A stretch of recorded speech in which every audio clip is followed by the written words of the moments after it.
All right, final speech, the second affirmative rebuttal, where the affirmative will close the round and respond to the negative arguments, and then give some reasons why the affirmative should win the debate.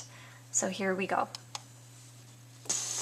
Alright, is my judge ready? Is my opponent ready? Yep. Alright, as a brief off-time roadmap, I'll first be going over my opponent's last speech and what she said against the affirmative, and then I'll be going over the negation and voters. Alright. So in my opponent's last speech, she talked about, again, the value criterion and how we must look to governmental legitimacy because the rights are given by the government, so therefore if a government is illegit, we cannot have a good quality of life. However, there are many factors contributing to the quality of life, physical well-being, material well-being, social well-being, emotional well-being, so we cannot just look to government to provide the entire quality of life to their people. We have to look at these other factors. Like I said earlier, the government is just one factor of many factors. So we need to look to upholding these other factors before we can actually even have a legitimate government, because if the quality of life is not achieved, it won't be achieved for the government either, and that will make it an illegitimate government, like I've been saying. On to my opponent's, what she said against my first contention. She talked about how the right to be forgotten violates property and speech because it violates these third parties.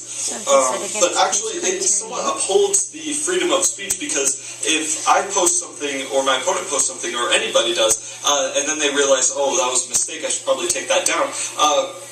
With the right to be forgotten as a civil right, they can do that effectively, and therefore their speech and words can't be twisted against them, and it will help them in the long run.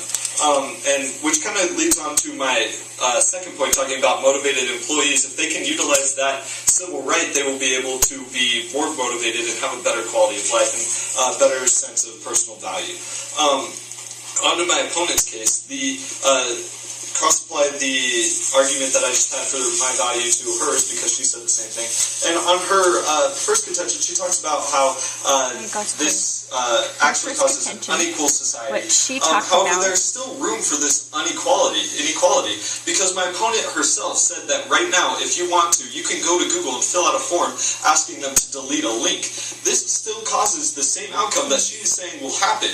However, she says that we must go with her side because it'll make it more equal. However, if you actually go with the affirmative, this will somewhat level the playing field, giving everybody this opportunity, because everybody will know about this. Whereas with her, I didn't even know about this opportunity to go to Google and ask them to do this. So really, her inequality point falls, and so does her voter on inequality.